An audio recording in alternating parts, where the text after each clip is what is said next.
Morning student, welcome to your accountancy class. Today we are going to start our next chapter 2, basic accounting terms.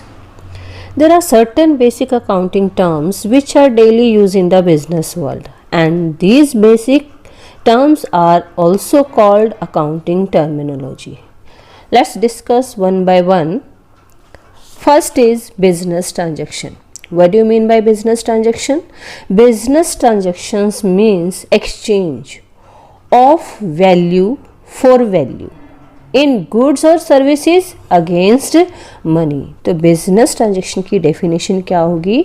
Business transaction का meaning है exchange of value for value, और उसमें हम goods और services को exchange करते हैं. किसके अगेंस्ट एक्सचेंज करते हैं? मनी के अगेंस्ट एक्सचेंज करते हैं.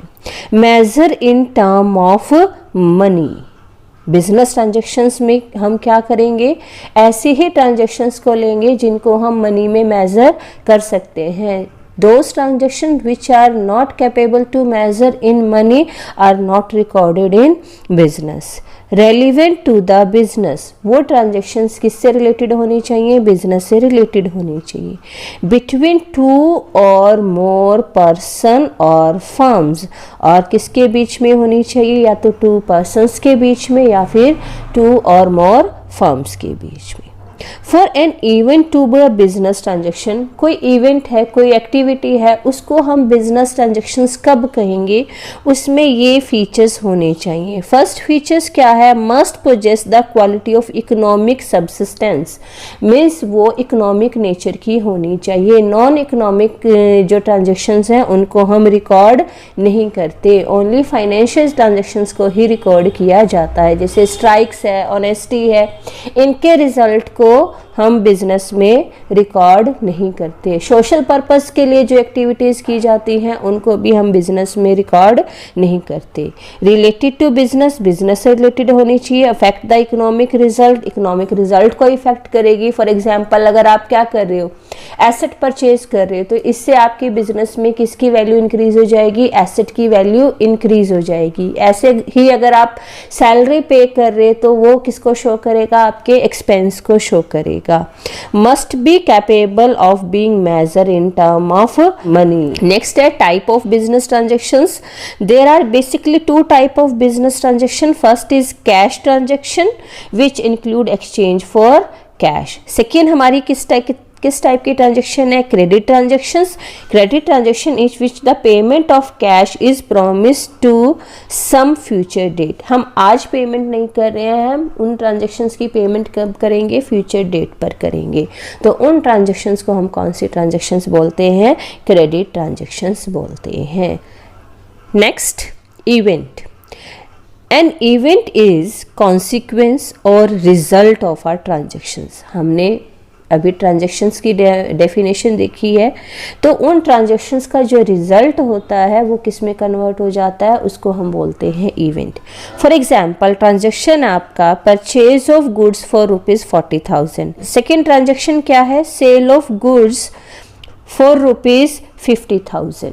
अब आपने जो ये सेल और परचेज की है, इनका रिजल्ट क्या निकला? आपने 40,000 की गुड्स को 50,000 में सेल कर दिया. इट मीन्स आपको प्रॉफिट हुआ है. सो कंपटीशन ऑफ प्रॉफिट ही आपका क्या होगा? इवेंट होगा. और वो प्रॉफिट कितना आया आपका? 10,000 आया है. So clear?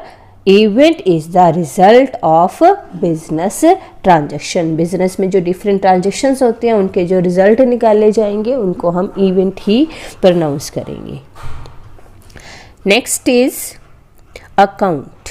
बिजनेस ट्रांजेक्शन्स को जब हम रिकॉर्ड करते हैं, फिर उस सेम नेचर की ट्रांजेक्शन्स को एक जगह पर रिकॉर्ड किया जाता है. उस टर्मिनोलॉजी को हम क्या बोलते हैं? अकाउंट बोलते हैं. The individual transactions of like or same nature are recorded, added and subtracted at one place.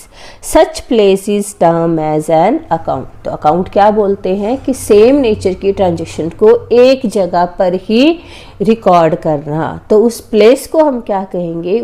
जिस जगह पर रिकॉर्ड कर रहे हैं उस जगह को क्या कहा जाएगा? अकाउंट. बिजनेस में अकाउंट जो है वो मोस्टली टी फॉर्मेट में बनता है, जिसकी दो साइड होती हैं. First side is known as debit side.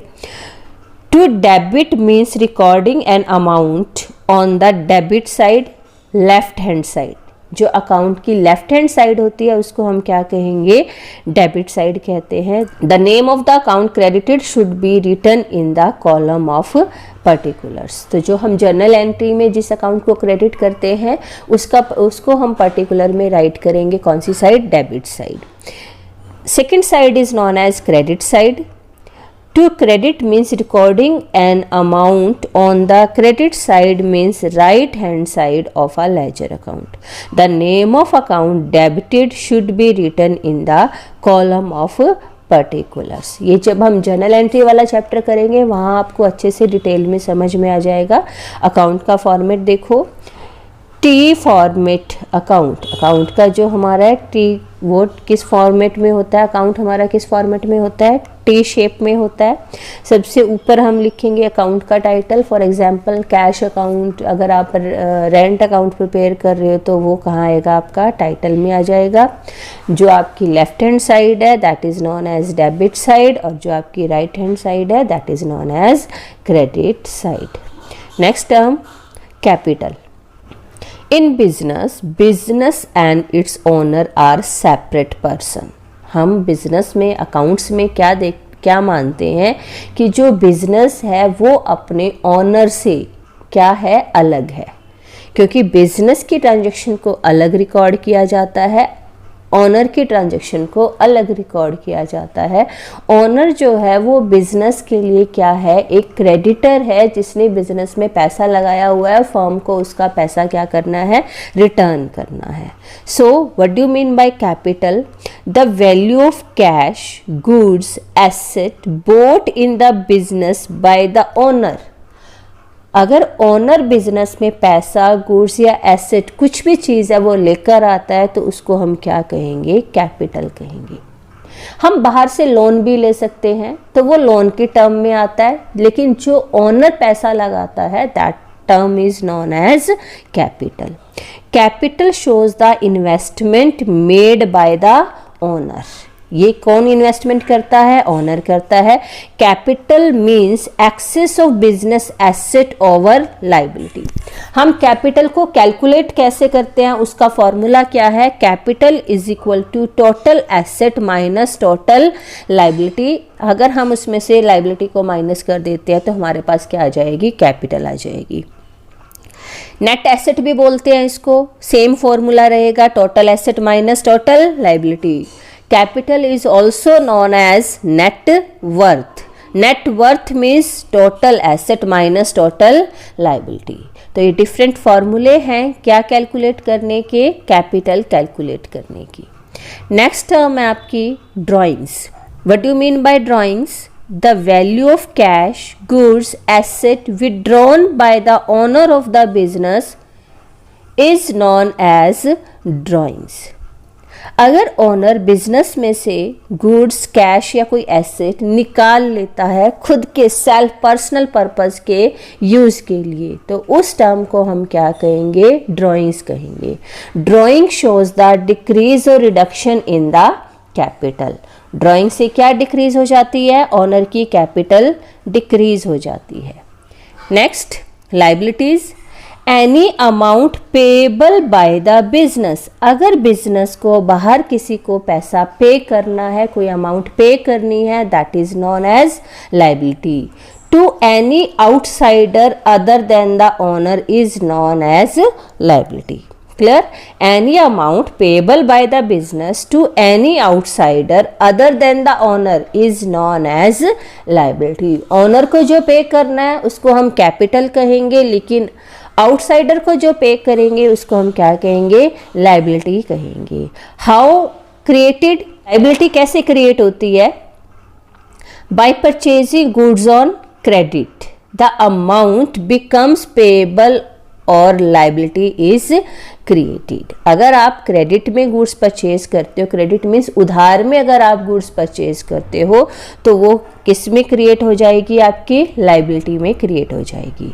Liability is created by borrowing fund. अगर आप पैसा उधार लेते हो, गुड्स उधार में नहीं परचेज कर रहे, आप किसी से पैसा उधार लेते हो, तो उससे भी क्या क्रिएट होगी, लाइबिलिटी क्रिएट होगी। Liability is created by borrowing service. अगर आप गुड्स और मनी को क्रेडिट में ना लेकर आप किसी की सर्विसेज बोरो कर रहे हो, उसकी पेमेंट अभी नहीं कर रहे हो, तो वो भी किस में कन्वर्ट हो जाएगी, लाइबिलिटी में कन्वर्ट हो जाएगी। इन फ्यूचर आपको क्या करना है, उसकी पेमेंट करनी है।